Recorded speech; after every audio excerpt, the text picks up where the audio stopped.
So hello guys, so the topic today is about conservation of energy. So this topic is under the thermodynamics one. So this topic guys is super crucial na to. Isa ito sa mga pinaka-importanting topic when it comes to thermodynamics. So ito na yung magiging start ng main event na to ng thermodynamics. Ito na yung kumbaga pinaka-foundation mo hanggang sa dulo. If you are a mechanical engineering student, guys. Ito na yung pamatay na topic dito na magsisimula ang deluvyo. Okay, guys, let's go! So, open systems, the exchange of mass and energy can across the system. Tatandaan lang sa open system is pwedeng mass and energy, while the closed system is that in which only the exchange of energy. Sa closed system, energy lang yung pwede, but the exchange of matter is not allowed. Yun lang yung tatandaan nyo guys. Sa isolated naman, systems that cannot exchange energy and matter. Dito, hindi na pwede. Kumbaga, dito guys, wala na nangyayaring palitan. Kumbaga, ang isolated system is walang ganyan. Imposibleng may ganyan guys. Gets so. Proceed na tayo agad sa mga formula. Potential energy, change in potential energy. That delta means change in potential energy. Ito yung mga madalas na ginagamit. Change in potential energy, change in kinetic, heat, internal energy, change in internal energy, heat. Yun guys. Change in potential energy, M. That's G is the acceleration due to gravity and the H is the height. H2 minus H1, H final minus H initial. So the G is the acceleration due to gravity, while the M, it is the mass. Or, if given ka na mass flow rate, pwede mong gamitin. Gets guys, if wala ang given, makikita nyo mamaya sa mga problem guys, yung gagawin natin. So, change in kinetic, ano to, 1/2 M. Yung M means mass or mass flow rate. And then, yung V2 squared and V1 squared. This will be a what? Velocity. Velocity, it is a length per unit of time. So, while the heat, ito yung heat, Q means heat. If it is added, positive and negative, it is rejected. For the heat, so, Q is equals to mCp or CV delta T. So, alam ko namang familiar na kayo dito guys, pero yung heat na formulang to, hindi madalas nagagamit sa conservation of energy. And the internal energy, U is equals to M. Small u to, no guys. Then mass, then small u. So, dito guys, kumbaga ito yung pinaka-formula lang, pero ito yung madalas na ginagamit, change in internal energy. So, mass, U2 minus U1, or U2 minus U1. If given ka na mass, gamitin mo to. If hindi, ito. Nakatibet din naman yan guys. Mamaya makikita nyo para mas ma-appreciate nyo guys. And next na tayo, flow work. Flow work, it is the change in flow work mass or mass flow rate times the quantity of pressure, specific volume, pressure 1, specific volume 1. And the change in enthalpy is the delta H is equals to delta U plus change in work flow guys. Gets? So, while the change in enthalpy guys, ito yung ginadalas natin ginagamit sa H2 minus H1. So, iba yung sa H na isa, no? Yung small h, yun yung height naman. So, entropy, eto naman, hindi rin itong gano'n na dalas nagagamit. Change in entropy is equals to change in heat over the temperature. And the work, eto yung pinakamahalaga guys, work. If it is done on the system, it is negative. If it is done by the system, eto yung done on and done by, yan yung pinagkaiba, is positive. Halimbawa, sana, may system ka. System to. Pag pumasok yung work, pagpapasok yung work, yung arrow niya, it is done on. Pero pag palabas, katulad yan, palabas, is done by. Gets, guys? So, yung mga arrow na to, guys, asan? Ito. Yan yung mga arrow. Ibig sabihin yan, guys, yun yung mga sign convention magiging, halimbawa, if given ka ng work na negative 15. So, since negative siya, guys, palabas nun siya. If added naman, papasok. Gets? So, wait. proceed tayo sa mga problem para mas lalo nyo maintindihan, guys. So, dito, guys, dapat memorize yung mga conversion, no? Okay. A fluid enters an apparatus. Yung formula, guys, sulat nyo na yan, no? Para tuloy-tuloy yung discussion. Gets? So, wait. Sana. A fluid enters an apparatus of 480 feet per second. So, this will be a what? Ay, lakyan natin. Para yan. System to, no, guys. So, may papasok daw. Velocity 1, 480 feet per second. And the pressure of the fluid is, so pressure 1, 120 psi. And the specific volume is 5 cubic foot per pound. Sinusulat ko na, guys, and the internal energy is 383 BTU per pound. U1 is 383 BTU per pound. Yan yung lahat ng pumasok. So, enter, sabi. O, game. Next, tuldok. May tuldok siya, di ba, guys? Ibig sabihin, next sentence naman tayo. The fluid leaves. O, lumabas. Dito na yan. Palabas na siya. Ito yung mga arrow nila, no, guys? Ano yung lumabas, guys? Apparatus of 25 psi. So, P2. P2 na yun siya, guys, since palabas na. 25 psi. Asa na? And the specific volume is 18 cubic foot. Specific volume. Oops. Sorry. Specific volume. Ito yun. Specific volume is 18 cubic foot per pound. At exit velocity of 1 feet per second. And the internal energy is 120. U2 na. Lahat ng naka-subscript na 2 means leaves. And subscript na 1 means enter. Asa na? U2. Internal energy of 120 BTU per pound mass. Pound mass yun, guys, yung mga internal energy. Nakalimutan lang yung mass dito. Saan? Linisin lang natin, guys. Eto, nakalimutan yung pound mass dun. Meron yung subscript. Pero makikita nyo naman kahit walang subscript yun. So, sana? Internal energy. The heat radiation loss. Since loss, lumabas yung heat. So, palabas yung arrow. Na loss na wala yung init doon sa mismong system. BTU per pound mass. And determine the work steady flow. Work steady flow, guys. So, dito, mag-a-assume na tayo. Assume natin, guys, kayong bahala. Papasok or palabas. Kayong bahala. Kayong bahala, guys. So, para sa akin, papasok. Hinula ko lang yun na, guys, yung papasok. So, game. Assume lang to, no, guys. Nag-assume lang ako. Pero yung pinapanap is work. O, game. Sana tayo. Katapos nyan, guys, is gagawa tayo ng equation. Wait, palta natin. Paano ba yung tamang paggawa ng equation, guys? O, game. Velocity 1. Ay, sorry.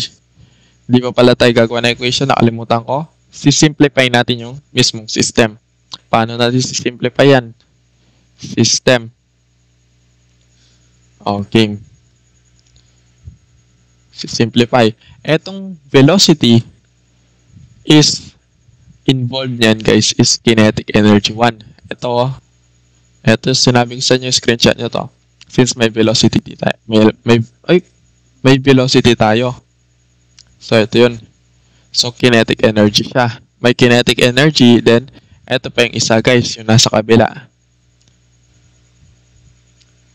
Ay, napapano, guys. Yung V2 means kinetic energy 2. So, ito namang pressure. Kapag may pressure at specific volume, means nito, guys, is ano? Work flow. So, work flow 2 and work flow 1. Since may pressure tayo dito at specific volume. Gets? Naintindihan nyo na, guys. Bakit naging workflow yun? Sabi ko sa inyo, guys, tingnan nyo yung formula na to. Ito, ayan o. May pressure, may specific volume. Tapos itong mass, kahit wala muna yan, okay lang. Basta preset ka ng pressure and specific volume. Gets? O, next. So, ano tayo? U1 and U2. So, ito ay may mga internal energy lang yan, guys. Kahit sulat mo lang dyan, U2. Tapos, U1. Gets? O, next is, paano na? KE1, yun yung papasok, plus workflow 1. Papasok pa yan, plus U1. Papasok din yan. Kaso, may papasok pa pala, guys. Ano yung papasok? Work. Ang mismong work na inassume natin kanina. Tapos may Q pa. O, paano yan? Sulat lang natin. Sana yung kulay blue. KE1 yung papasok. Workflow 1 papasok. U1 papasok. Work is papasok din. So, dito yan. Equals. Lahat ng papasok. Okay na. Doon naman tayo sa palabas. KE2 palabas. Plus workflow 2 palabas. Plus U2 palabas. Plus Q palabas. So, lahat ng yan, guys, lipat natin sa kabila. Maiiwan yung workflow. Kasi yan yung hinahanap natin. So, lipat natin, no? Work is equals to KE2 minus KE1. Mag-iiba yung sign yan, di ba, guys, pag nilipat. So, nililipat ko lang sila, no, guys? Baka malito pa kayo. Oh. Plus delta workflow. Plus delta U plus Q. O, paano? Bakit nagkaroon ng delta, guys? Tatandaan, kapag change in, pag may triangle, ibig sabihin niya, change in. Final minus initial. Yung final natin is 2. Yung initial natin is 1. So, hindi pwede yung KE1 minus KE2. Change in kinetic energy yun. Hindi pwede yun, guys. Dapat mauna palagi yung 2. Yung subscript na 2, which is final. Final minus initial. Delta, eto yung delta. Final minus initial. Gets? Kung makapansin nyo, guys, final, initial. So, change in KE na nun siya, guys. Gets? So, next, paano na isusunod dito? Is, susolve na natin. Paano natin ito susolve, guys? Okay, ganito yan. Wait, lipat lang natin yung isang problem. Hindi magkakasya to, guys. Super haba ng solution ito. Pero, game. Sana. Ibayin natin yung kulay now, guys. Game. Una natin sa solve yung KE. 4 delta KE. So, ano yung formula ng KE, guys? Ito yun, di ba? KE, delta K, yung pinakita ko kanina, 1 half M V2 squared minus V1 squared. Delta KE is equals to 1 half. Tapos yung M, skip nyo muna. Mamaya na natin sulat yan, guys, para hindi kayo malito. Game. Yung velocity 2. Ano yung given sa velocity 2? Ito yan. 120 feet per seconds. Nakita nyo? Yung sa leading, 120 feet per seconds. Tapos, naka-squared. Tapos, minus. Ito yun, yung minus. Minus V1. Ano yung V1? Ano yung pumasok? 480 feet per seconds. Gets? Papasok yun, guys, ha? 480 feet per seconds. Tapos, naka-squared. Gets? Yan, dyan. Kanina, kung mapapansin nyo, guys, ano siya? Wait, binabasa ko lang yung question. Kung kanina, kung sa question, guys, mapapansin nyo, wala tayong given na mass. Pero sa formula, may given na mass. Diyan na tayo mag-a-assume. Assume na tayo, guys. Ibig sabihin na mag-a-assume, ang a-assume natin dito, palaging 1 pound mass or 1 kilogram mass. Since English to, guys, pounds. Paano ko nalaman English to? Kasi feet per seconds, English yun. So, gagamitin ko dito is pounds, siyempre. Pero pag meter per seconds, ang gagamitin ko nun, guys, is kilogram mass. Gets? So, bakit ako nag-assume guys? Kasi pag sinolve natin to guys ng walang pound mass, feet squared per second squared, yan yung magiging units niya. Pero hindi yan magiging consistent pag tinuloy-tuloy natin yung solving. Kasi kung mapapansin nyo guys, is by pound, cubic foot per pound and BTU per pound. Saan ka kukuha ng BTU if feet squared per second squared lang yung sa'yo? Gets? I hope na gets guys. Oh, dito na tayo. Delta KE is equals to 1/2 1 pound mass. Tapos yung calculator ko. Wait, kunin ko lang yung calculator ko guys. Nakalimutan ko pa.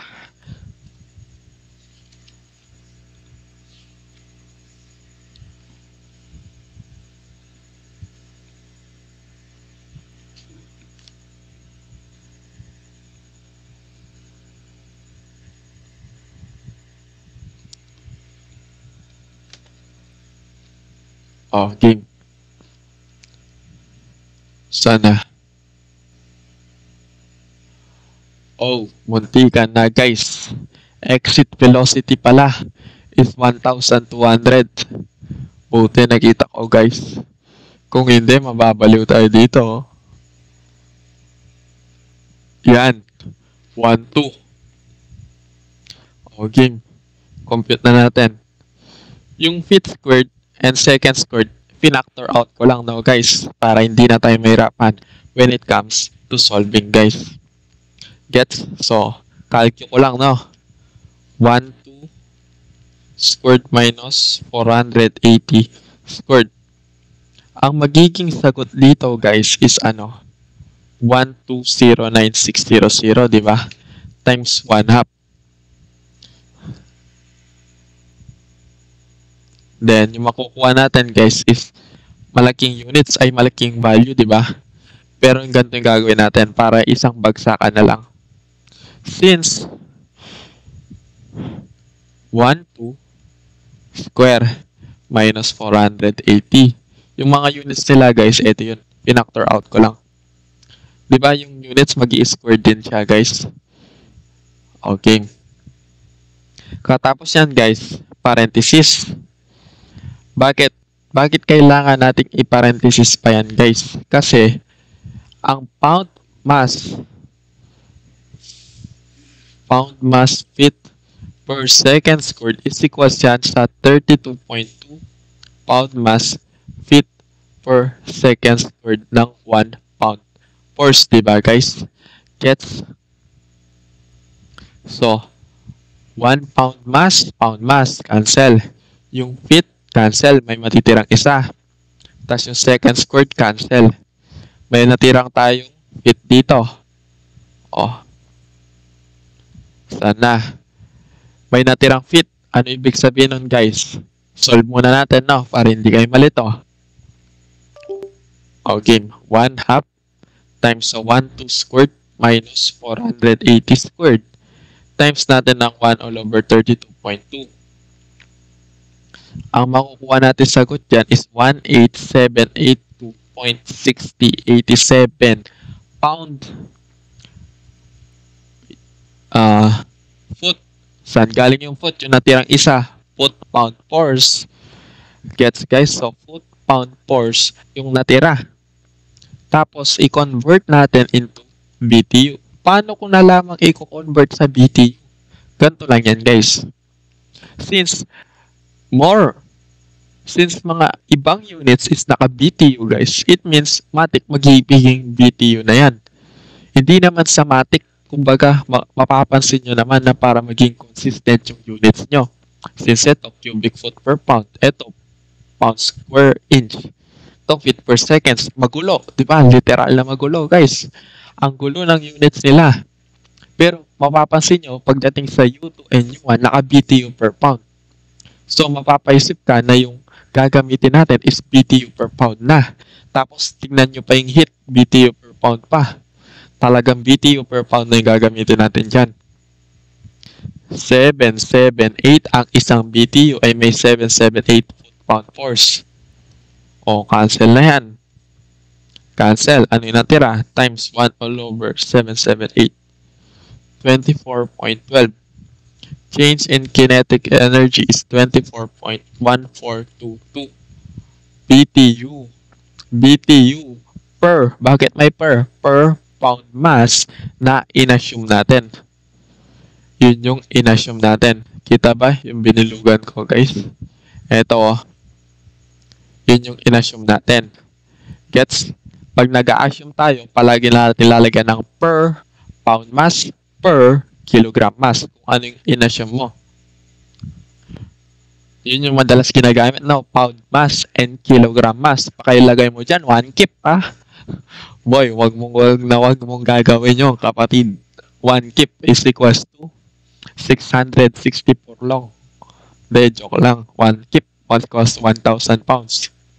Okay. Tapos na tayo sa KE. Ito yun. Tapos yan, dito na tayo sa work. Work na tayo. Change in work. Oh. Change. Ay, paano yun? Work. Yan, work. Ano yung formula change in work, guys? Is equals to P2. May mass yan, di ba? P2. Specific volume 2 minus P1. Specific volume 1. O, game. Ano yung work? Change in work. Skip muna natin yung mass. Siyempre, pag naglagay ka agad ng 1 pound mass dyan, medyo malilito ka na. Skip mo muna yun. Unahin mo muna yung P2. So, P2 has a value of 25. Gets, guys? 25 PSI or 25 pound per square inch. 25 pound per square inch. Specific volume. Specific volume 2 was a 18 cubic foot per pound mass. 18 cubic foot per pound mass. Minus. Bakit lagi ako nag-skip dito? Para may spacing tayo if yung unit ay hindi consistent. So, ano yung P1, guys? Yung P1 natin, ano yun? Check natin. Nakalimutan ko. 120 pound per square inch. Tapos, ano pa yung V1 natin? Yes, V1 is 5. 5 ba? V1, 5 cubic foot per pound.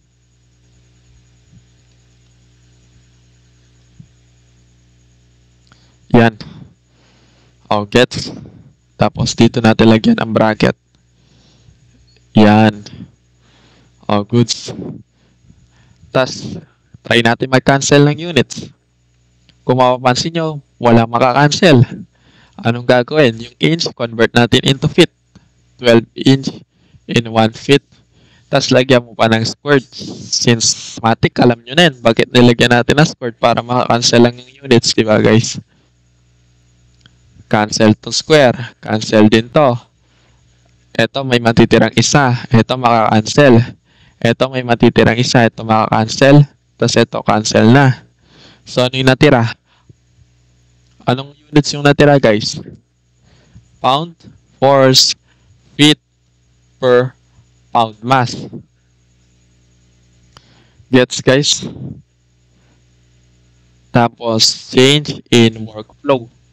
Kung makikita nyo, naka-pound mass na without using a mass. So, ibig sabihin, goods na yan. Tapos, convert natin ng 778 pound force feet 1 BTU. Ano mangyayari? Cancel to. Cancel to. Ano yung sagot dito? 25 times 18 times 12 squared. Minus, ano isa? 120. 5, tapos 12 square pa. O, negative 21,600. Yan yung sagot. O, anong katapos yan? I-multiply natin ng 1 over 778. Ano magiging sagot? Negative 27.7635. Sa tingin ko, nagigets yun na ang tamang paggamit ng units. BTU per pound mass. Yan. Tatandaan nyo na yan, ha? O, next. Wait, paano ba to? Yan. Lagyan ko lang ng palatandaan guys. Yung mga naka-check is yan yung mga gagamitin natin. Sa test paper nyo, huwag nyo check ha. Baka hindi pa man chinek na teacher nyo, naka-check na. O, game. Susunod. Ano? Delta U. Pinakamahirap sa lahat.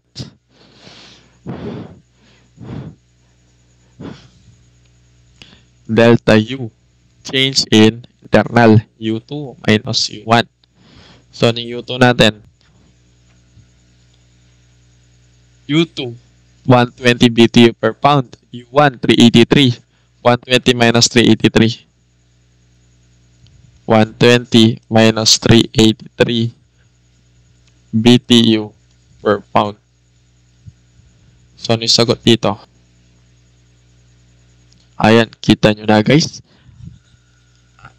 Ang tindi ng solution nito, di ba? Inabutan pa yung nilipat ko kanina.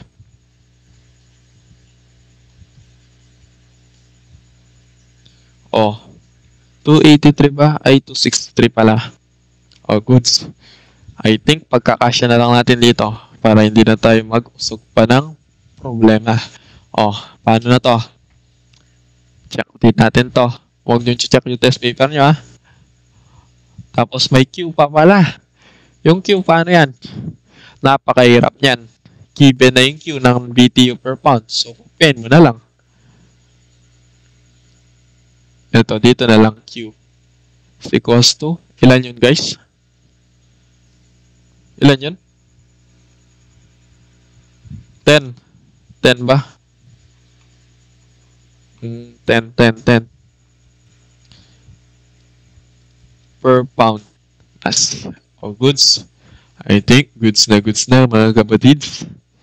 Oh, kunin ko lang to guys.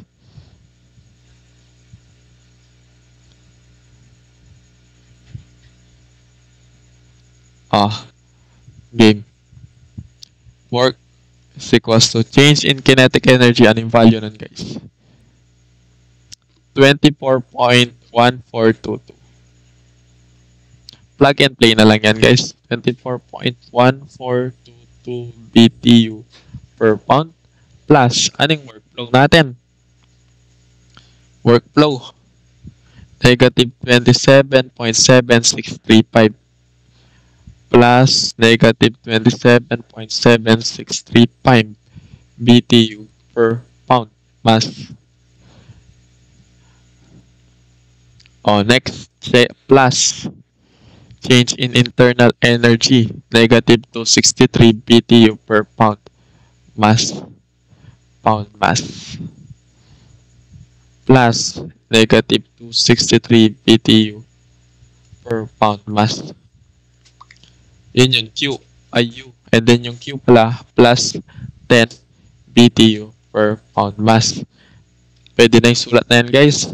Importante bata ka sa termo. Pagka-add lang yan guys. 7635 plus negative 263 plus 10. Ano nakuha nyo sagot?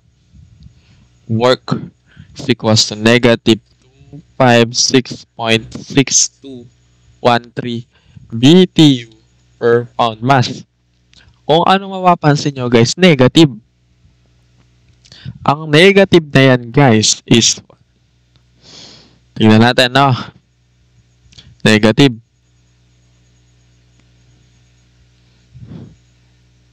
Ayan. Yung ito guys. Yan. Yung pag negative, done on, done by, kumbaga dyan, madi-disregard yan. Masusunod dyan yung mga arrow. Kapag yung arrow mo papasok sa system, ibig sabihin yung done on. Pag palabas, done by.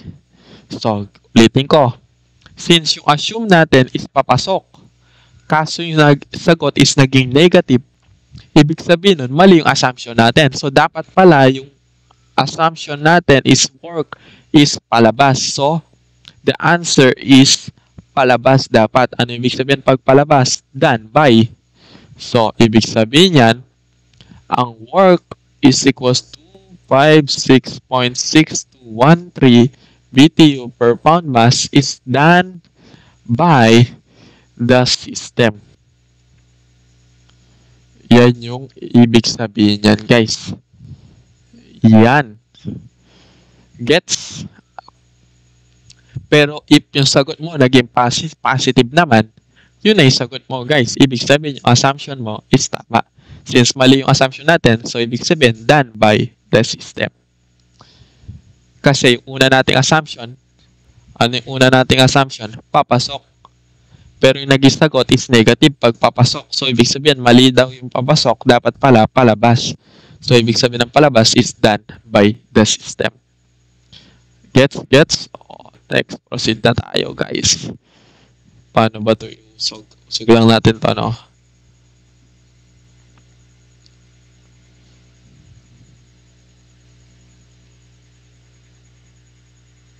Asan yung kamay? Yan, guys. Gets? O, next na tayo. Ang haba ng solution, guys. So, wait lang. Ano lang natin to? Tanggalin yung isang problem.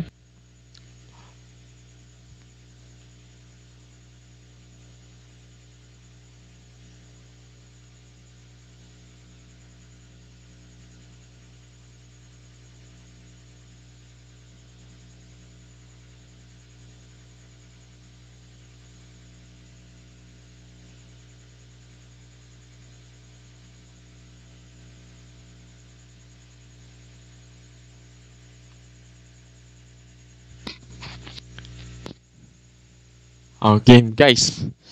Back to the ball game. Ito. Nung oras na ba, boys? Okay. So, first, draw muna tayo ng system. A 4 kilograms of fluids enter a device. So, system.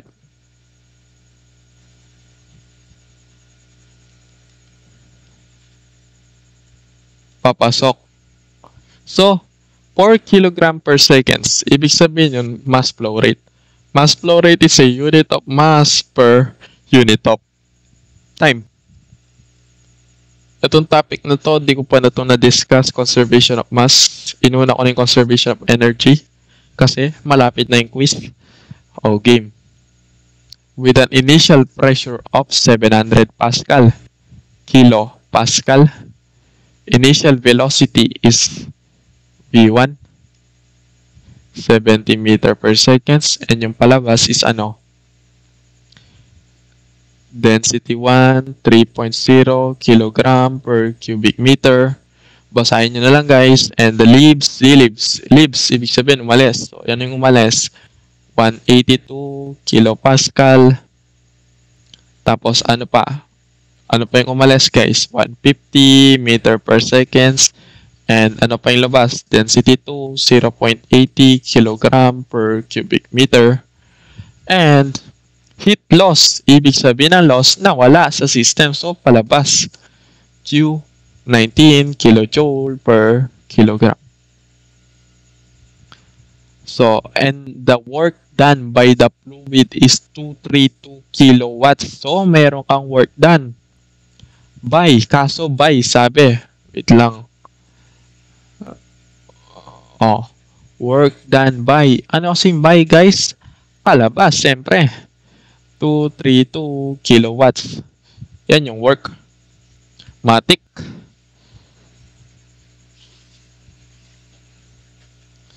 Oh, ano ibig sabihin pag meron kang saan na? Ito. Density. Ano ibig sabihin pag meron kang pressure and density? Since ang density is, ano yung density, guys?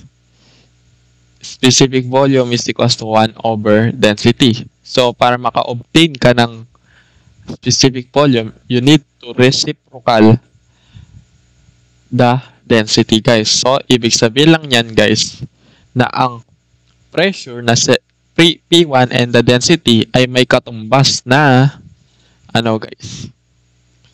Workflow. Di ba yung kanina yung workflow natin? Ganito. M P2 specific volume 2 minus P1 specific volume 1. Yan yung formula niya. Yung P yun yung pressure. Then, The specific volume is represented by density. I hope na gets, guys. Oh, game. Workflow 2, workflow 1. Oh, next, the velocity 2. Tapos, etong dalawa is workflow, guys. Velocity 1. Oh. Q. Medyo, ano to, pagdating sa discussion, super haba talaga. Kailangan ng tiyaga. Oh, game. Kailangan ng tiyaga, guys. Kasi kailangan naming pumasa lahat. Oh, game, guys. Lahat ng papasok, workflow 1 plus then ay velocity 1. Ay, sorry, not velocity. It is a kinetic energy. 2 KE1. Bakit kinetic? Ano ba yung formula ng kinetic, guys? Sana yung formula ng kinetic is mass with the given of velocity V2 and V1. Gets? I hope na gets, guys. Tandaan na yung mga formulang yun para sa third problem. Tuloy-tuloy na tayo. Workflow 1 plus KE1 plus lahat ng papasok yan, guys, ha. Tapos, equals daw natin sa lahat ng palabas. Energy in is equals to energy out. Kakalimutan ko kanina i-explain yung concept na yun, pero goods lang yun. Tuloy-tuloy lang. Workflow 2 plus KE2. Yan yung palabas. Plus Q plus W. Palabas sila sa system, di ba? Tapos ito papasok sa system. I hope na gets. Oh. Goods. Next. Ano yung pinapanap? Determine the change in internal energy. Change in internal energy, guys, is ano? U1 and U2. So, meron pa tayong U1 dito. Tapos meron pa tayong U2. So mag-add lang tayo ng U1 and mag-add lang tayo ng U2. Gets? Oh, next. Saan na yung ball pen? Work flow 1 plus KE1 plus U1 equals sa workflow 2 plus KE2 plus U2 plus Q plus W. O, lipat natin sa lahat. Lipat natin yung tatlong ito sa kabila. So, 0 yung maiiwan dito. Workflow 2 minus workflow 1 plus KE2 minus KE1 plus U2 minus U1 plus Q plus W. Ano ibig sabihin nito?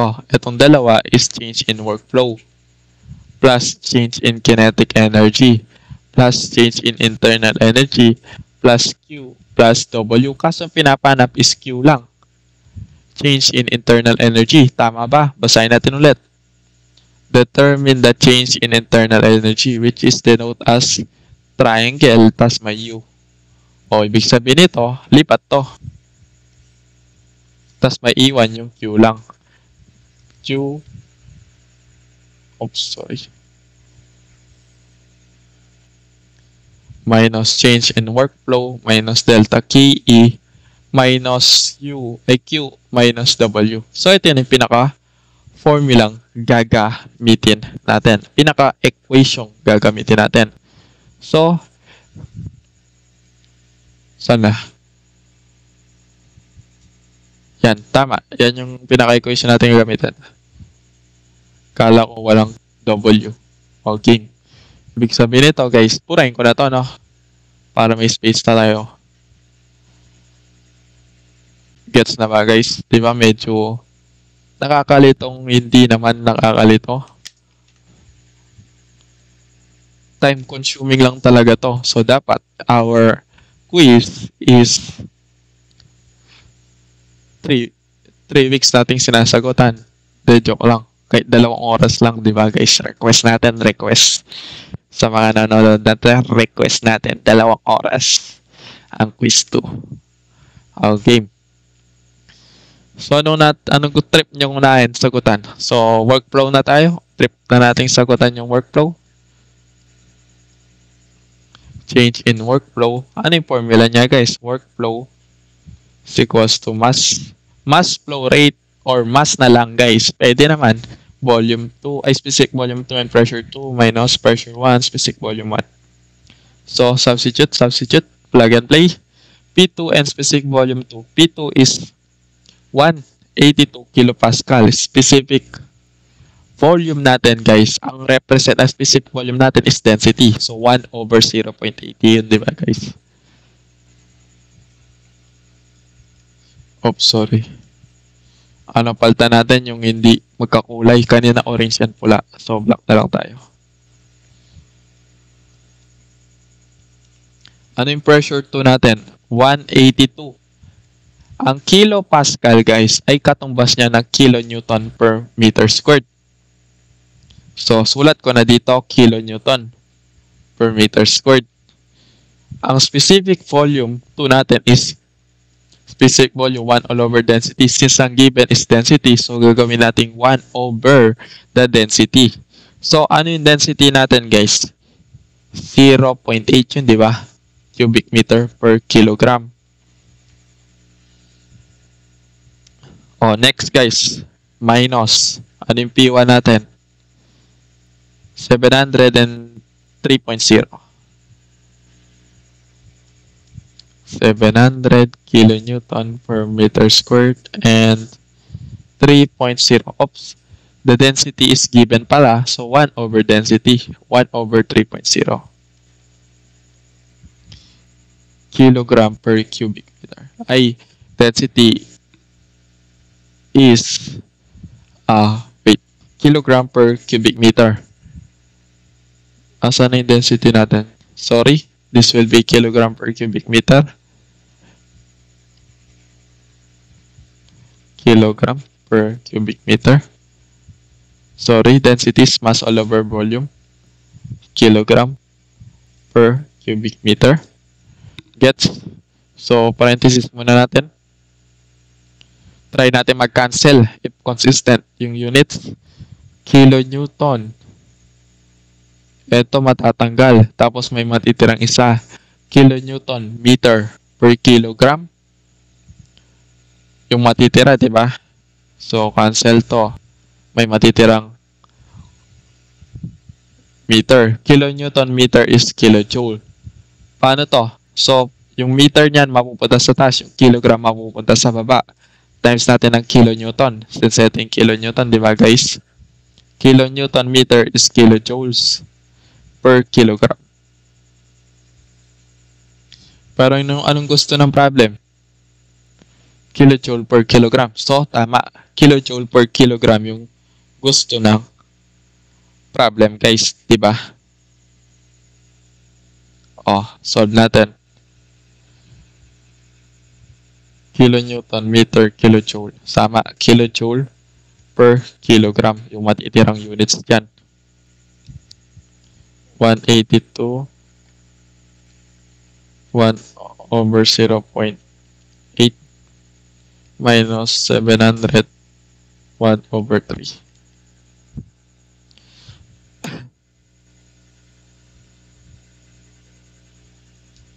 Negative 5.8333.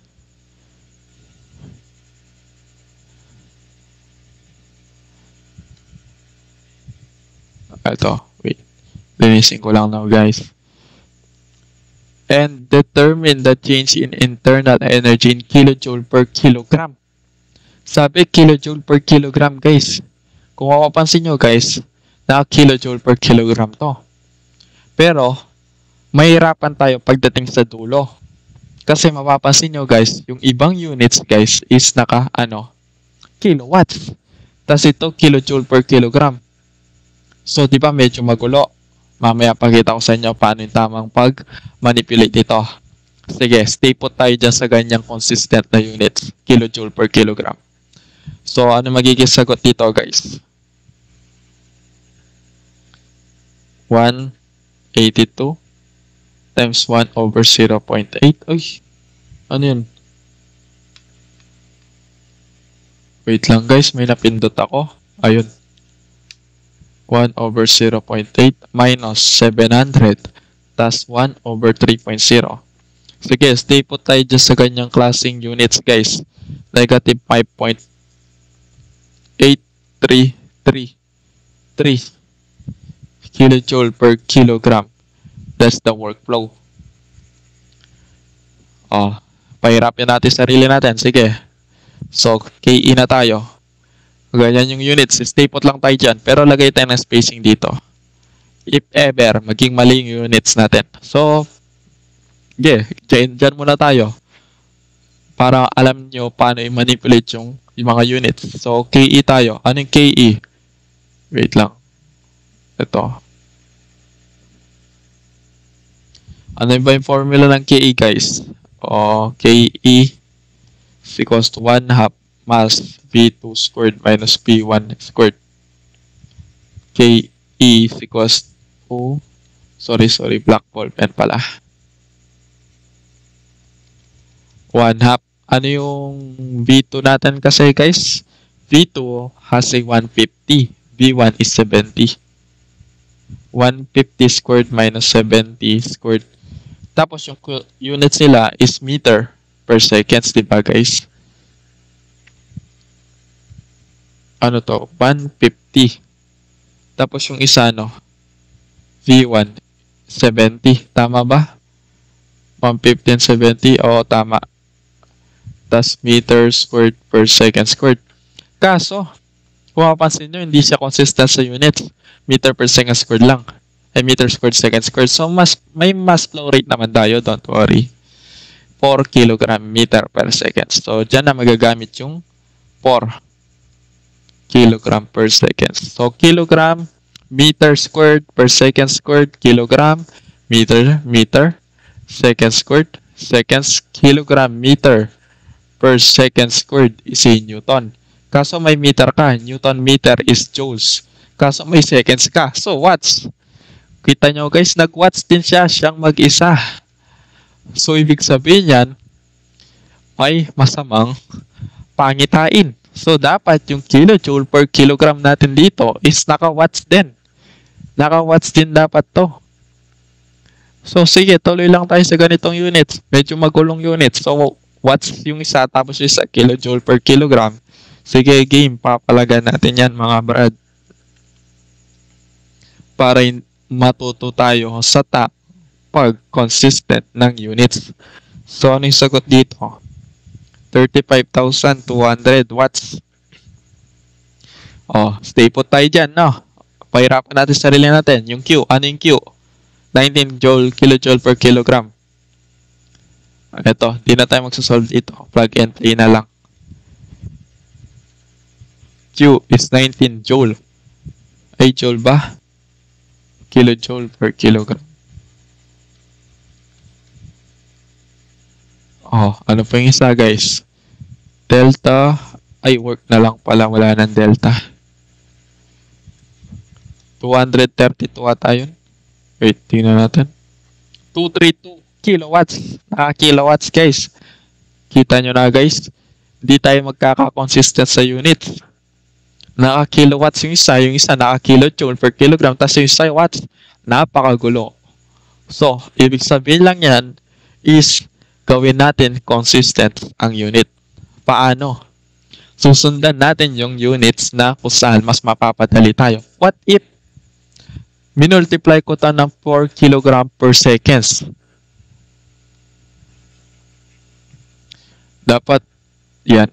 4 kilogram per seconds. Makakancel yung kilogram. So, ibig sabihin yan, kilojoule per seconds is kilowatts.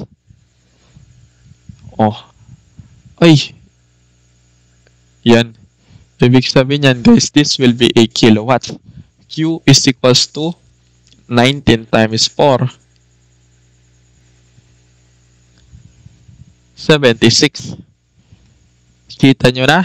Siya mag-isa nagki-kilowatts.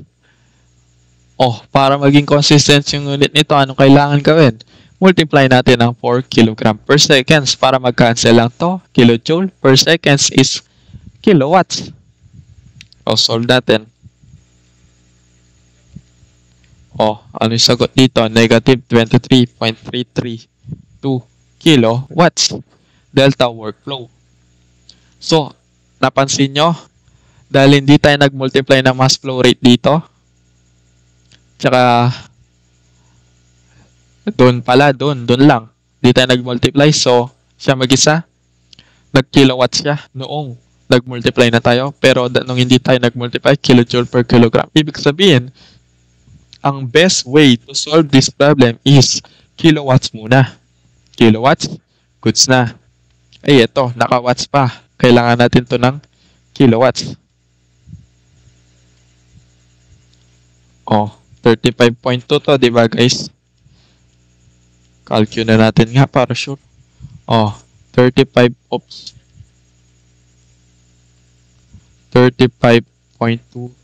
kilowatts. Yan na. Si K ito. Saan yung isa? Si Q. Tapos si work. Save ko lang to guys. Ay, paano ba to?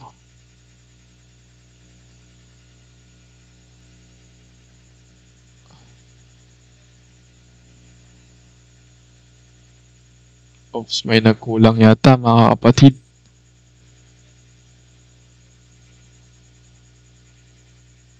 Sana. W, F, K, E, Q, N, U. I, W. So, change in U. Negative. Ano yung workflow natin? Delta workflow. Sana. Negative 23.332.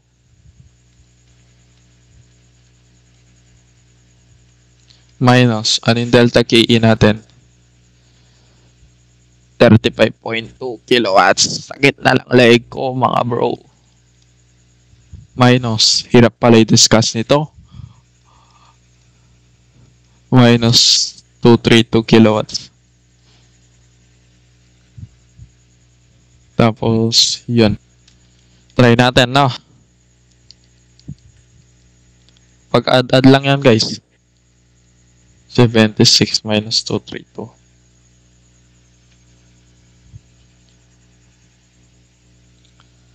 Ano ba yung workflow natin? Negative. Negative dito, kaso negative pala, so magiging positive na yan.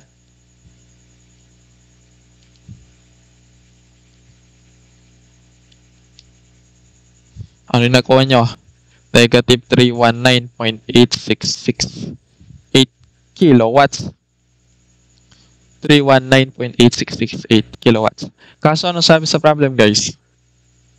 Determine the change in internal energy kilojoule per kilogram. So, delta U, negative 319.8668 kilowatts. Kaso yung gusto ng problem, kilojoule per kilogram. Ang kilowatts is equals to kilojoule per seconds. So, anong gagawin mo para maging kilojoule per kilogram ka? May naalala ka. May 4 kilogram per seconds ka pala. Anong gagawin mo para maging kilowatts yan? Sige, sample natin na 4 kilogram per seconds yan. May na-cancel pa? Wala. So, hindi siya pwedeng multiply. Ibig sabihin yan, gawin natin divide. 4 kilogram per seconds. Tingnan natin kung may maka-cancel. Cancel. Yung kilogram, mag-reciprocal yan. Mapupunta yan sa denominator. Magiging kilojoule per kilogram. So, ibig sabihin, kailangan i-divide. Kilojoule per kilogram yan, no? So, divide natin ng 4. Ang sagot is negative 79.9667 kilojoule per kilogram. Or, delta U, 79.9667 kilojoule per kilogram decreases. Pwede kahit ano dyan, guys. Decreases since negative. Gets? So, yan yung sagot, guys. Napakahabang explanation. Gets, guys?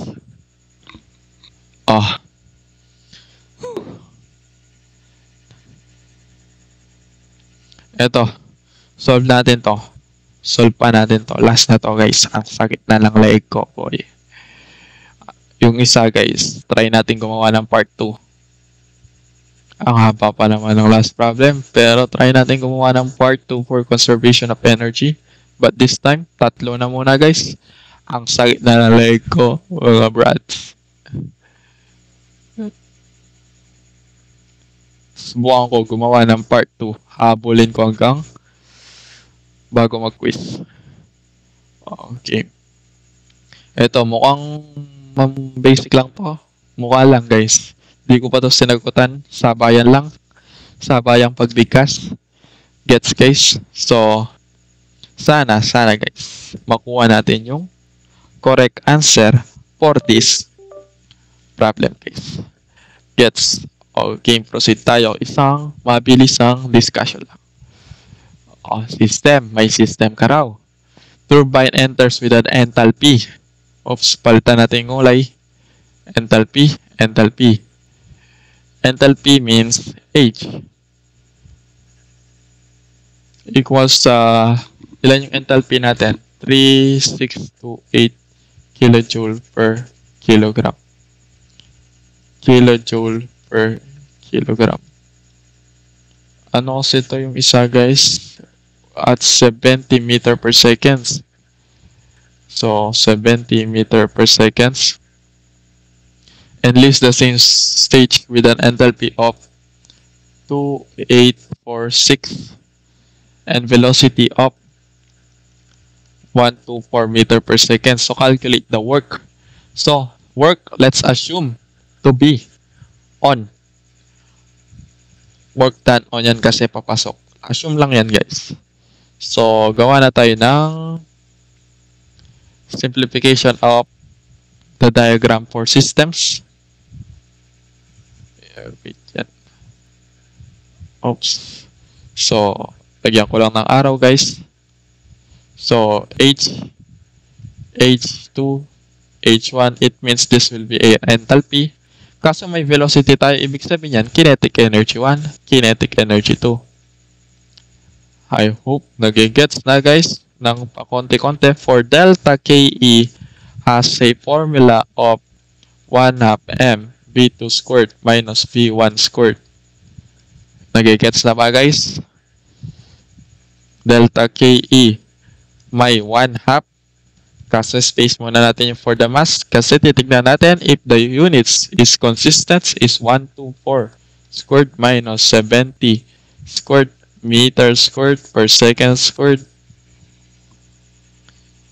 Tama ba yung 124 and 70? Yes. Tama.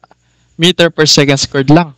Mahirap yan i-solve. Kailangan natin ng 1 kilogram mass. Ba't hindi pound mass? Kasi pag English, pound mass. Pag SI, kilogram mass. Kilogram meter per second squared. So, may matitira ka meter na isa.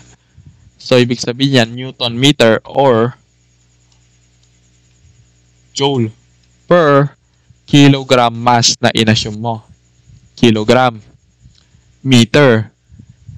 Ganyan kasi yan eh. Diba guys? 2 meter. Kaso ito lang kailangan natin, Newton. Tapos nakamultiply sa meter. Newton meter is joule. Kaso kailangan natin per kilogram mass. Sa joule, meron daw, sa bawat isang joule, meron daw kilogram mass. So, kailangan palagi yun yung inaano siya sa mass and pound mass and kilogram mass.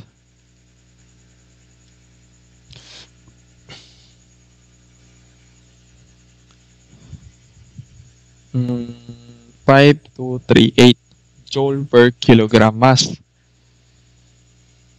Tingnan natin yung isa. Ano ba yung isa, guys? Naka-kilojoule. So, convert na natin ng kilojoule. Yung enthalpy is naka-kilojoule. So, 1,000 joules per 1 kilojoules. Cancel. Times 1 all over 1,000.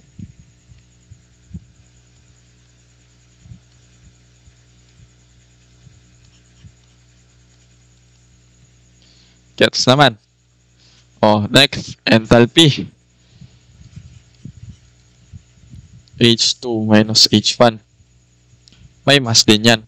Pero since wala tayong mass, ay sige. Yan na. H2. Ano yung H2 natin kasi? Tingnan ko nga. Sana 2846 and 3628.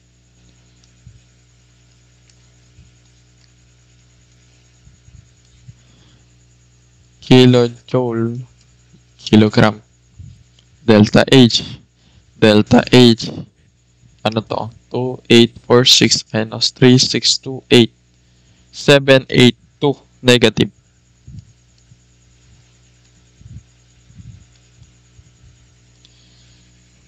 Oh. Game. Ayan na ako. Sumisilip yung isang problem. Oh, guys. Oh, bukas ka na lang. Oh.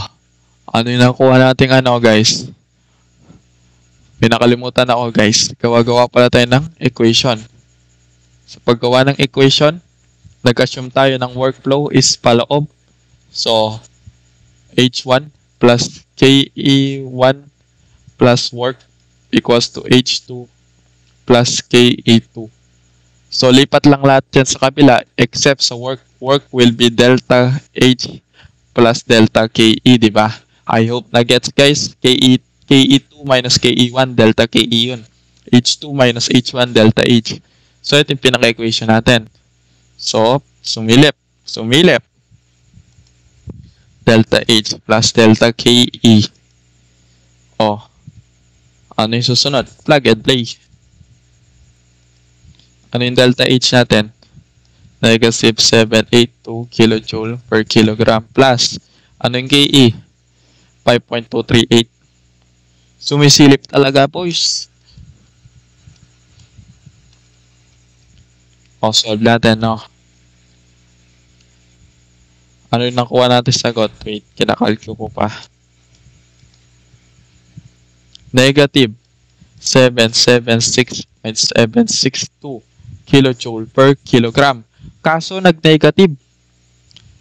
Work will be 776.762 kilojoule per kilogram.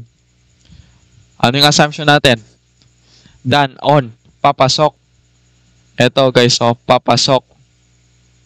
Ibig sabihin yan, done on. Kaso, nag-negative. Ibig sabihin, mali yung papasok. So, ibig sabihin, that 776.762 is done by the system.